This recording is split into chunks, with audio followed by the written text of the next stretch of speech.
নমস্কার বন্ধুরা। এবারের ভোটে বিধানসভা নির্বাচন 2026 পশ্চিমবঙ্গ, শাসক দল তৃণমূল কংগ্রেসের আসন সংখ্যা 100-র নিচে নেমে যেতে পারে। হ্যাঁ, সঠিক শুনেছেন, 100-র নিচে।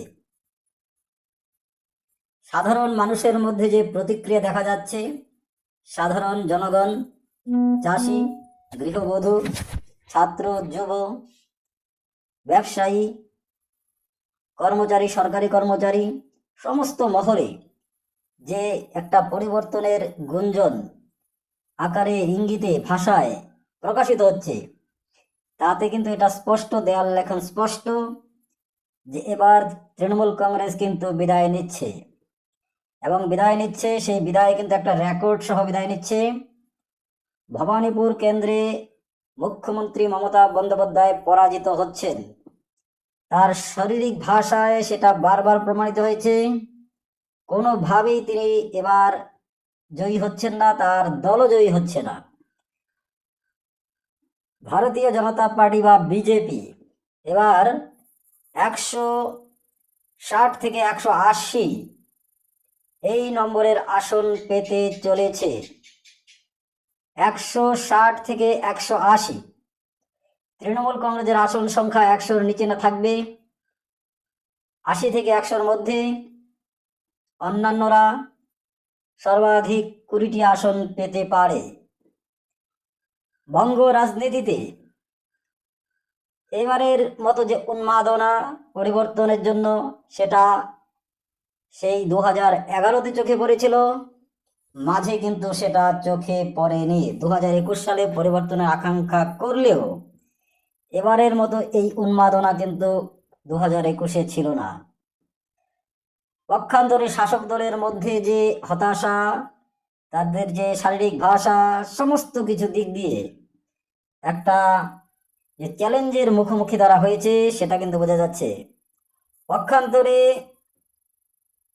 জাতীয় নির্বাচন কমিশন যে আঁটোসাঁটো নির্বাচনের ব্যবস্থা করেছে, নিরাপত্তার দিক দিয়ে থেকে শুরু করে ভোট কেন্দ্রে যাতে সঠিক ভোট হয়, ভোট লুট যাতে না হয়, একের ভোট যাতে অন্য না দিতে পারে, কাউকে ভোট দানে যাতে বাধা না দিতে পারে, সমস্ত কিছু মিলিয়ে যে এক নজিরবিহীন ব্যবস্থা করেছে নির্বাচন কমিশন, তাতে কিন্তু খেপে গিয়েছে শাসক দল। এখন দেখার বিষয় হচ্ছে, এই যে ঘটনাগুলো দেখা যাচ্ছে, মানুষের সঙ্গে কথা বলে বা মানুষের হাবে ভাবে বা সমস্ত রাজ্য জুড়ে যে জনসভাগুলো হচ্ছে শাসক দল এবং প্রধান প্রতিপক্ষ বিজেপি বা অন্যান্য রাজনৈতিক দলগুলির মধ্যে, একদিকে মুখ্যমন্ত্রী মমতা বন্দ্যোপাধ্যায় এবং তার ভাইপো অভিষেক বন্দ্যোপাধ্যায় তৃণমূল কংগ্রেসের যে প্রচারের ভার তুলে নিয়েছেন, তাদের যে জনসভা বা তাদের যে নির্বাচনী কর্মসূচি, তার মধ্যে বেশিরভাগ ক্ষেত্রে কিন্তু ভোটারদের মধ্যে সেরকম উন্মাদনা লক্ষ্য করা যাচ্ছে না। পক্ষান্তরে বিজেপির পক্ষে নরেন্দ্র মোদী, অমিত শাহ, যোগী আদিত্যনাথ, হিমন্ত বিশ্ব শর্মা এবং রাজ্যের যে বিরোধী দলনেতা শুভেন্দু অধিকারী, তাদের প্রত্যেকটি যে কর্মসূচি, নির্বাচনী কর্মসূচি যে রয়েছে, তার মধ্যে যে সাধারণ মানুষ এবং ভোটারদের মধ্যে যে স্বতঃস্ফূর্ত প্রতিক্রিয়া লক্ষ্য করা যাচ্ছে, তা এক কথায় অভাবনীয়, এবং সেটা কিন্তু ইঙ্গিত দিচ্ছে পরিবর্তনের। আর এই পরিবর্তনের কয়েকটি সূচক আছে, যে ভুয়ো ভোটারবাদ, অবৈধ ভোটারবাদ, মৃত ভোটারবাদ, এবং এবারের ভোটে ছাপ্পা সেটা যে একেবারে বন্ধ হচ্ছে, এটা কিন্তু কনফার্ম।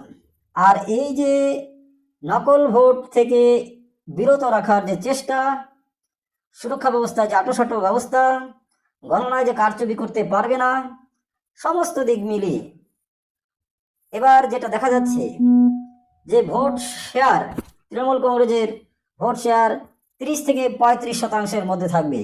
এর বেশি ভোট তারা পেতে পারে না। দেখা যাক কি হয়।